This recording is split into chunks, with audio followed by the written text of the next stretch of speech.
नमस्ते सरस्वती देवे गौरवाणी प्रचारिणे निर्विशेष शून्यवादी पाश्चात्य देश तारिणे।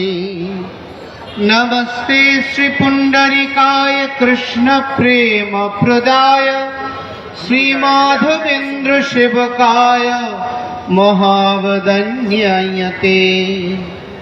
जय श्री कृष्ण चैतन्य प्रभु नित्यानंद श्री अद्वैत गदाधर श्रीवासदि गौर भक्त वृंद। हरे कृष्ण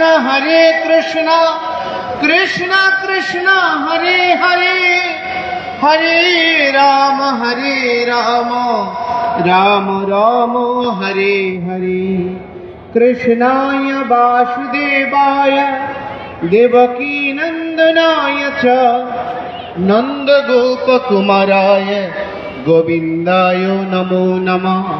तप्त कंचन गौरांगी श्रीराधे वृंदावनेश्वरी वृषभानुसुतं वंदे त्वां नमामि हरिप्रिये। परमेश्वर भगवान श्रीकृष्णेर अखिल विश्वपति ब्रजबिहारीर शुभ आविर्भाव जयंती जन्माष्टमी उपलक्षे बांग्लादेश जन्माष्टमी उद्यापन परिषद केंद्रीय कमिटी आयोजित अनुष्ठान मालार এই পর্যায়ে আজকের আলোচনা সভার সম্মানিত সভাপতি জন্মাষ্টমী উদযাপন পরিষদের প্রতিষ্ঠাতা সভাপতি সনাতন ধর্মের উজ্জ্বল কৃতি সন্তান শ্রীযুত সুজিত বিশ্বাস মন্টু মহোদয় উপস্থিত রয়েছেন। আজকের অনুষ্ঠানের সম্মানিত আশীর্বাদক ঋষিধামের মহন্ত মহারাজ সচ্চিদানন্দ মহারাজ উপস্থিত ছিলেন। আজকের উদ্বোধক শ্রীমৎ স্বামী রবিশ্বরানন্দ পুরী মহারাজ উপস্থিত রয়েছেন। আশীর্বাদক শ্রীপাদ লীলারাজ গৌরদাস ব্রহ্মচারী প্রভু এবং আজকের অনুষ্ঠানের মহান অতিথি আমাদের এই চট্টগ্রামের অত্যন্ত যিনি রাজনৈতিক জীবনে রাষ্ট্র এবং সমাজ বিনির্মাণের জন্য নিজের সিংহভাগ সময় উৎসর্গ করেছেন জেল নির্যাতনের মধ্য দিয়ে, সেই আমরা মজলুম জননেতা বলবো আমাদের সাতকানিয়া লোহাগাড়ার কৃতি সন্তান সাবেক হুইপ এবং সাংসদ জনাব শাহজাহান চৌধুরী এমপি সাবেক এমপি মহোদয় উপস্থিত ছিলেন। সাবেক এমপি বিএনপির চেয়ারপারসনের সম্মানিত উপদেষ্টা সাবেক এমপি গোলাম মোহাম্মদ আকবর খন্দকার মহোদয় উপস্থিত রয়েছেন। আমাদের চট্টগ্রাম মহানগর বিএনপির আহ্বায়ক জনাব এরশাদ উল্লাহ ভাই এবং দক্ষিণ জেলা জাতীয়তাবাদী দলের সুযোগ্য আহ্বায়ক জনাব আবু সুফিয়ান মহোদয় উপস্থিত রয়েছেন। চট্টগ্রাম মহানগর জাতীয়তাবাদী দলের সম্মানিত সদস্য সচিব জনাব নাজিমুর রহমান মহোদয় উপস্থিত রয়েছেন। ইসকন নন্দনকানন মন্দিরের অধ্যক্ষ পণ্ডিত গদাধর দাস ব্রহ্মচারী এবং আমাদের জন্মাষ্টমী হিন্দু বৌদ্ধ কল্যাণ ফ্রন্টের কেন্দ্রীয় নেতৃবৃন্দ উপস্থিত রয়েছেন। যশস্বী বাগ্গী শ্রীযুত স্বদেশ চক্রবর্তী মহোদয় উপস্থিত বিভিন্ন নেতৃবৃন্দ, বাংলাদেশ জন্মাষ্টমী উদযাপন পরিষদ কেন্দ্রীয় কমিটির কর্মকর্তাবৃন্দ, উপস্থিত ভক্তমণ্ডলী সকলের শ্রীচরণারবিন্দে দীন অর্বাচীন চিন্ময় কৃষ্ণ দাসের ভুলণ্ঠিত দণ্ডবত প্রণতি জ্ঞাপন করছি। আমি আপনাদের কাছ থেকে 10টি মিনিট সময় নষ্ট করব। আজকে পরমেশ্বর ভগবান শ্রীকৃষ্ণের জন্মাষ্টমী। আমরা গত কিছুদিন আগে বাংলাদেশের ছাত্র জনতার আন্দোলনে সরকারের পরিবর্তন হয়েছে, সেই প্রেক্ষাপটে সারা দেশে আমাদের প্রায় 52টি জেলায় আমাদের সংখ্যালঘু জনগোষ্ঠী নির্যাতিত হয়েছে, নিপীড়িত হয়েছে।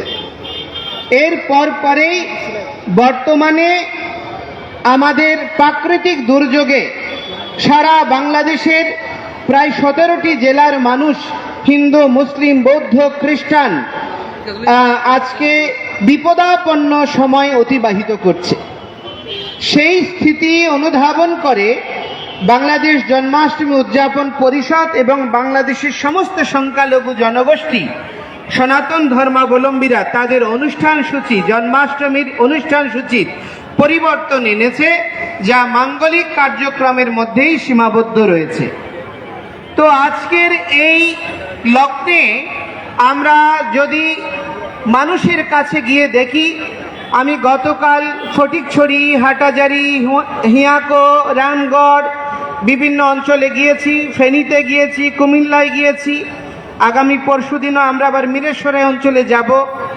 তো এই যে বানভাসী মানুষ বা নির্যাতিত মানুষ যার কাছে গিয়েছি, সবাই অত্যন্ত পীড়িত। সবাই চায় এই পরিস্থিতি থেকে তাদের জীবন মানকে উত্তরণ করতে, একটি সাবলীল সুন্দর জীবন লাভ করতে। বর্তমান অন্তর্বর্তী সরকারের মাননীয় প্রধান উপদেষ্টা, এই চট্টগ্রামের কৃতি সন্তান, নোবেল বিজয়ী ডক্টর মোহাম্মদ ইউনূস সাহেব এবং ওনার উপদেষ্টা পরিষদ চেষ্টা করছে যে এই পরিস্থিতি থেকে উত্তরণ করে দেশকে একটি সাবলীল পর্যায়ে নিয়ে যাওয়ার জন্য। এবং আমি কৃতজ্ঞতার সাথে স্মরণ করছি, এই 5 তারিখের পরবর্তী সময়ে বাংলাদেশ জাতীয়তাবাদী দল বিএনপি এবং বাংলাদেশ জামায়াতে ইসলামী এবং হেফাজত ইসলাম সহ বিভিন্ন রাজনৈতিক এবং অসাম্প্রদায়িক বা আপনার অরাজনৈতিক সংগঠন সমূহ যেইভাবে সনাতনীদের পাশে এসে দাঁড়িয়েছেন, তার জন্য আমি কৃতজ্ঞতা ভরে সনাতনীদের পক্ষ থেকে ধন্যবাদ জ্ঞাপন করছি।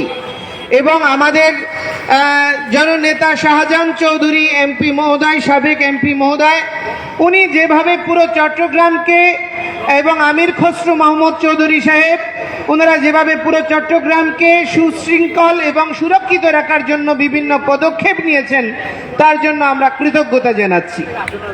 কিন্তু একটা বিষয় হচ্ছে এই, আজকে বাংলাদেশের স্বাধীনতার সময়ে বাংলাদেশের জনসংখ্যা ছিল 22% সনাতন ধর্মাবলম্বী।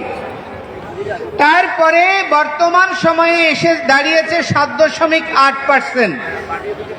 আমাদের সনাতন ধর্মাবলম্বীরা দেশ স্বাধীনতার সময়ে আত্মাহুতি প্রদান করেছে, 69-এর গণ অভ্যুত্থানে আত্মাহুতি দিয়েছে এবং পরবর্তী যত রাজনৈতিক প্রেক্ষাপট, স্বৈরাচার আন্দোলন, নিপাত আন্দোলন থেকে শুরু করে প্রতিটি আন্দোলনে সনাতনীরা জীবন দান করেছে। অত্যন্ত দুর্ভাগ্যজনকভাবে সত্য, এইবার ছাত্র জনতার আন্দোলনে 2 জন ছাত্র সহ 4 জনের মৃত্যু হয়েছে হিন্দু ধর্মাবলম্বী, টোটাল 14 জনের মৃত্যু হয়েছে। কিন্তু দুর্ভাগ্যবশত আমরা যেই সমস্ত কৃতি ছাত্ররা রাষ্ট্র পরিবর্তনের জন্য আত্মাহুতি দিয়েছে, তাদের নাম কৃতজ্ঞতার সাথে যারা স্মরণ করে, সেখানে কিন্তু সনাতনীদের নামগুলো দৃশ্যমান হয় না। তো এই জন্য আমি অনুরোধ করব, যেই রাষ্ট্রযন্ত্র বিনির্মাণের জন্য সকলের সহযোগ রয়েছে, সেখানে সকলের মূল্যায়ন হবে, এটি আমরা অবশ্যই প্রত্যাশা করি এবং এটি আমাদের জীবনমানের অধিকারও বটে। আমাদের জনাব শাহজাহান চৌধুরী সাবেক এমপি মহোদয় এবং আমির খসরু মাহমুদ চৌধুরী সাহেব এবং জনাব মির্জা ফখরুল ইসলাম আলমগীর সাহেব সহ যেই সমস্ত জাতীয় নেতৃবৃন্দের সঙ্গে আমি বিভিন্ন পর্যায়ে আলোচনা করেছি এবং প্রধান উপদেষ্টা মহোদয় বলেছেন, আমরা হচ্ছি বাংলাদেশি, আমরা সংখ্যালঘু নই। আমি এই প্রসঙ্গটি এই জন্যই বলছি, এই জন্মাষ্টমী আমাদেরকে বাঁচিয়ে রাখার জন্য শিক্ষা এবং প্রেরণা দিতে পারে। পরমেশ্বর ভগবান শ্রীকৃষ্ণের মা, মাতা দেবকী, তিনি কংসের ভগিনী। আসরিক শক্তির কাছে বোন, ভাই, মা, বাবা কেউ নিরাপদ নয়। এটা আপনাকে মনে রাখতে হবে। যারা আসরিক শক্তি, যারা সাম্প্রদায়িক শক্তি, তাদের কাছে কেউ নিরাপদ নয়। আজকে দেখুন, আমাদের দেশের অনেক ইসলামী চিন্তাবিদ তারা দীর্ঘ সময় কারাবাস গ্রহণ করেছে। ইসলামের আদর্শ প্রতিষ্ঠার আন্দোলন করতে গিয়ে তারা কখনো জঙ্গি হয়েছে, তারা কখনো নির্যাতিত হয়েছে এবং বিভিন্ন জেল জরিমানার শিকার হয়েছে। আবার দেখুন, সনাতন ধর্মাবলম্বী বলে যারা আমরা, আমাদেরকে কখনো আওয়ামী লীগের অথবা কখনো ইন্ডিয়ান টেক প্রদান করা হয়, সেই জায়গায় আমাদের বাংলাদেশে এই যদি আপনার আইসিটি অ্যাক্ট মামলায় সবচেয়ে বেশি এখনো জেল জরিমানা স্বীকার করছে আমাদের হিন্দু যুবক এবং হিন্দু বিভিন্ন কর্মকর্তা, শিক্ষক এখনো জেল জরিমানা স্বীকার করছে। 21 সালের ঘটনা প্রবাহ থেকে শুরু করে, রামুর ঘটনা থেকে শুরু করে, নাসিরনগর থেকে শুরু করে কোন ঘটনা প্রবাহে দীর্ঘ 15 বছরে দৃশ্যমান কোনো বিচার হয়নি। তাহলে আমরা কার বন্ধু? আমরা কেউর বন্ধু নই। আমাদেরকে কোনো কেউর বন্ধু অথবা কোনো দলের টেক প্রদান করে সুনির্দিষ্টভাবে রাষ্ট্রযন্ত্রের স্বাভাবিক মৌলিক অধিকার থেকে উপেক্ষার প্রয়াস হয়েছে দীর্ঘ সময় ধরে। এই জন্য আমি মুসলিম জননেতা বলেছি, কারণ আমি ডক্টর মোহাম্মদ ইউনূস মহোদয়কে বলবো, উনি নোবেল বিজয়ী, দীর্ঘ সময় তিনি আপনার মামলা মোকদ্দমায় হয়রানি শিকার হয়েছে, এই দেশে মূল্যায়ন হয়নি।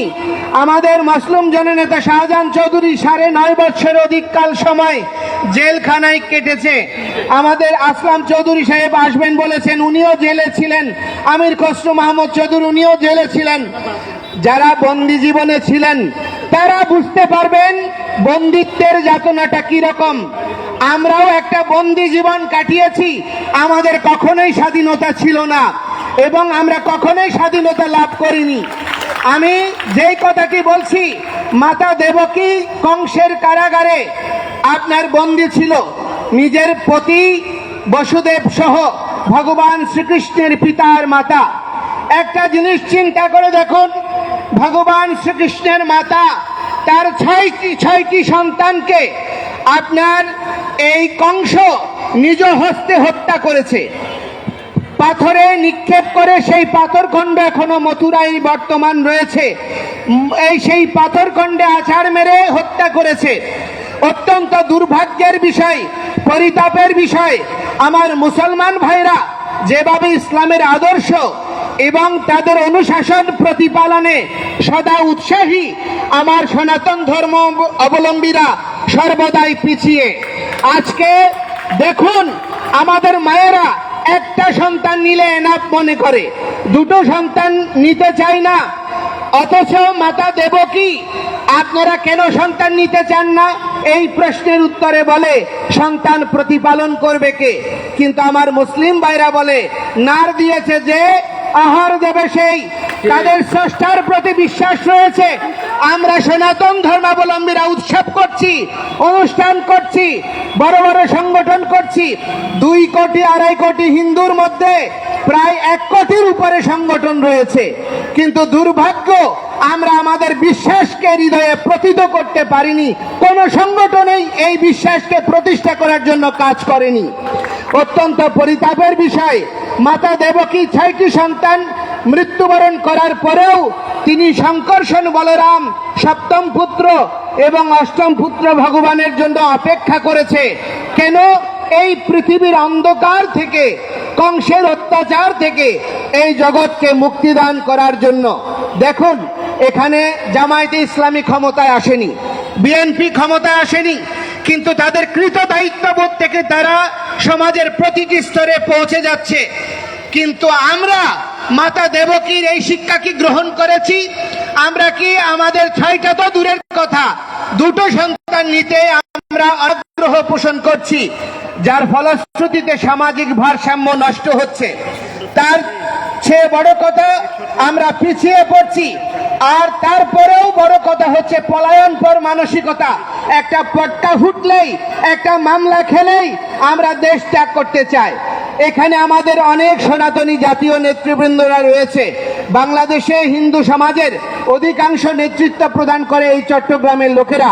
আমি আপনাদেরকে অনুরোধ করব, আজকে যখন মসজিদের নামাজে যায় সেখানে তো কোনো আপনার সিনিয়র লিডারদের জন্য একটা রাকাত, আবার জুনিয়রের জন্য একটা রাকাত হয় না। আপনার যদি কোনো আপনার মসজিদে কোনো মাহফিলে যায় সেখানে সিনিয়রের জন্য একরকম, জুনিয়রের জন্য একরকম তো নয়। সেখানে আল্লাহর কাছে সমস্ত বান্দা একই স্থান, একই অনুপ্রেরণা এবং করুণার প্রত্যাশী হতে পারে। আমরা কেন পারি না? আমরা সনাতনীরা কেন বিভক্ত? আমরা কেন ঐক্য পরিষদ, পূজা পরিষদ, জন্মাষ্টমী পরিষদ এইরকম বিভিন্ন সংগঠনের নামে আমরা বিভক্ত থাকব? আমরা অবশ্যই বিভিন্ন সংগঠন থাকবে, সেগুলো উৎসবের জন্য, সংস্কৃতির চর্চার জন্য, কিন্তু সনাতনীদের সংরক্ষণের জন্য, নিজের ধর্ম আদর্শ প্রতিষ্ঠার জন্য আমাদের অবশ্যই এক হতে হবে। এবং আমরা কেন এক হব? এই রাষ্ট্রযন্ত্রকে বাঁচিয়ে রাখার জন্য।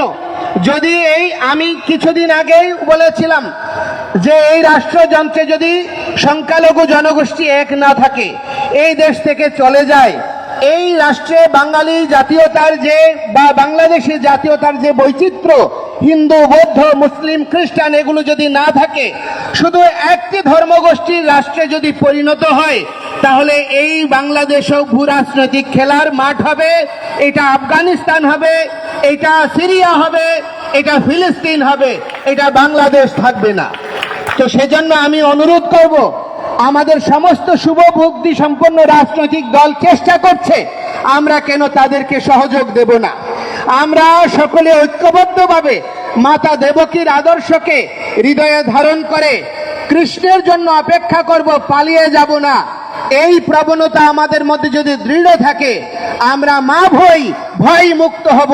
এবং ভগবান গীতায় বলছেন, সর্বধর্মান পরিত্যাজ্য মাম একম শরণং ব্রজ অহম ত্বাম সর্ব পাপেভ্য মোক্ষয়িষ্যামি মা শুচ। যেই ধর্ম পৃথিবীর প্রতিটি প্রাণীকে সম্মান করতে শিখায়, জীবের সম্মান দিবে জানি কৃষ্ণ অধিষ্ঠান, ভগবান গীতায় বলছেন হৃদ্দেশে অর্জুন তিষ্ঠতি।